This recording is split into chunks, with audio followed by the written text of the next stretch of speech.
Complicado para o cidadão brasileiro, né? A gente é surpreendido todos os dias, né? Fica difícil você se preparar adequadamente para poder conseguir colocar combustível no seu veículo para poder sair trabalhar ou fazer suas atividades do dia a dia. Para entender o motivo de tantas altas no preço dos combustíveis, a gente recebe aqui no estúdio o vice-presidente do Comércio Varejista de Combustíveis de Florianópolis, Joel Fernandes. Boa tarde, Joel. Obrigado por receber nosso convite aqui e estar no BG News.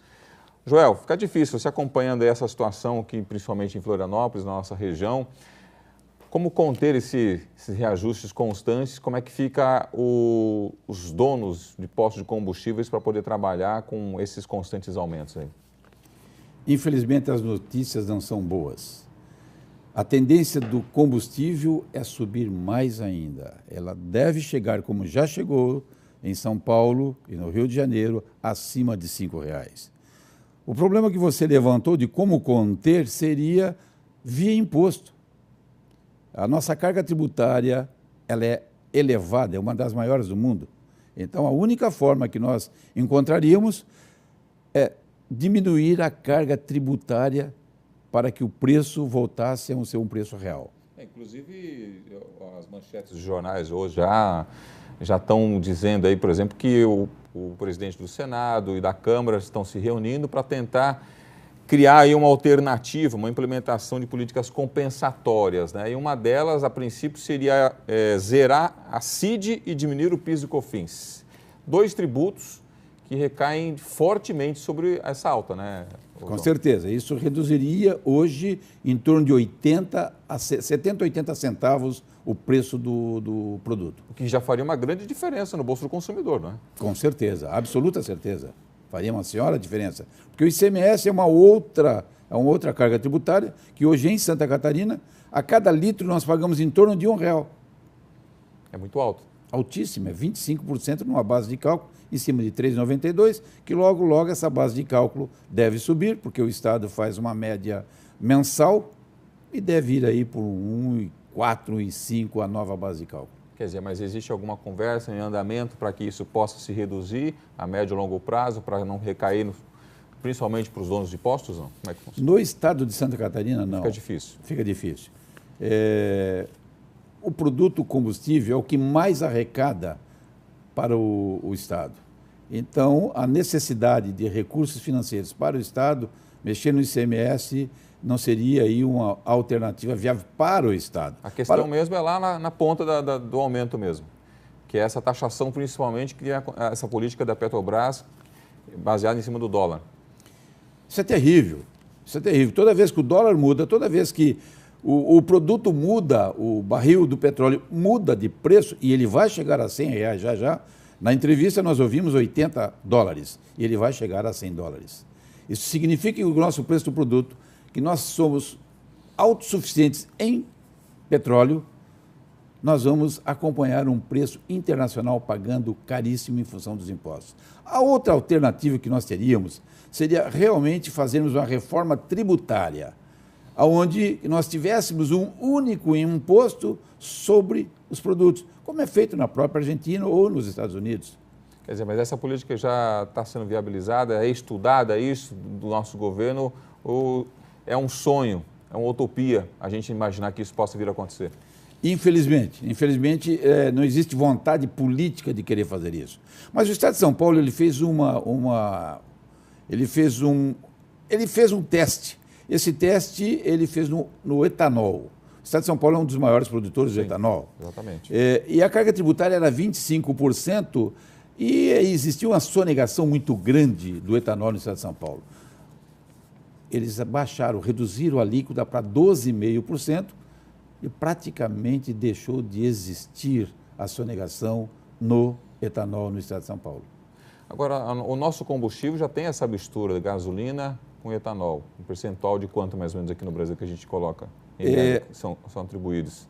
No Brasil, o alcanidro é um outro produto. É um alcanidro que ele sai da cana-de-açúcar e no Brasil 73% é de gasolina A e 27% é alcanidro. Isso já não seria suficiente para a gente tentar baixar um pouco mais esse custo, então? Uma vez que a gente já tem essa gasolina misturada?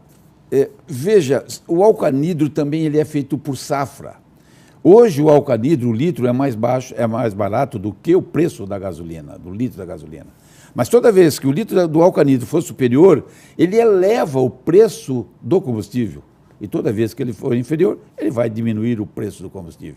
Então, a alternativa hoje econômica que nós teríamos é ir um pouco mais para o etanol.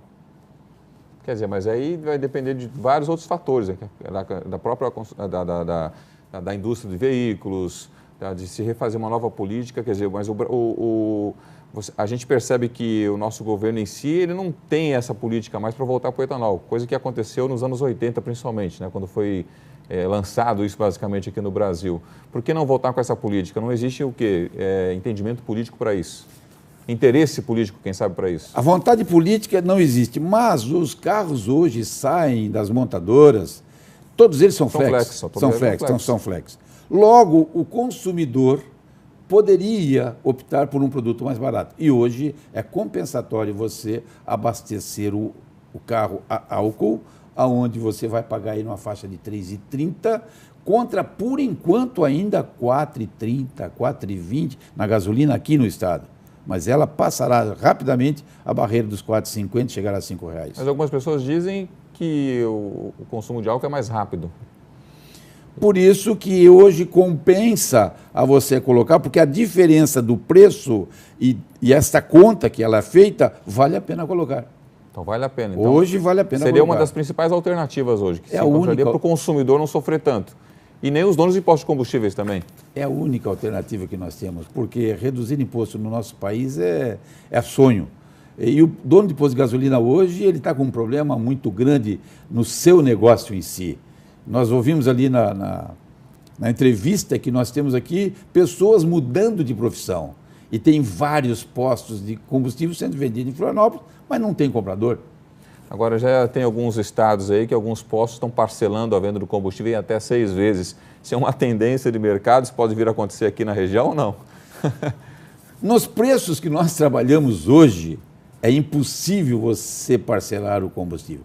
Evidentemente que quando você vende um produto com uma margem de lucro que é possível fazer isso, será feito. Mas no momento não. Já é um ponto do desespero, já que o proprietário já está chegando, né? De parcelar o combustível, ou é uma maneira de protestar? Seria uma forma de protestar, mas economicamente dos preços que é vendido hoje é inviável. O custo financeiro dessa operação é muito alto. Tá certo, então. Então quer dizer que a principal alternativa que quem está acompanhando aqui o BG News, nesse momento, pressionar o governo a valorizar um pouco mais o consumo do etanol, então? Essa seria uma alternativa, mas o povo brasileiro precisa pressionar, fazer a reforma tributária. Nós temos que lutar, nós precisamos lutar por uma coisa chamada reforma tributária, porque precisamos rapidamente para adaptarmos o nosso bolso a uma situação real. Tá certo, então quero agradecer aqui mais uma vez o Joel pelas informações, participar aqui da nossa entrevista no BG News e as expectativas neste momento, então, não são muito animadoras, né, Joel? Obrigado aí pela sua participação, pela entrevista aqui no BG News. Estamos sempre à disposição da mídia para que a gente possa esclarecer. Tá certo, obrigado.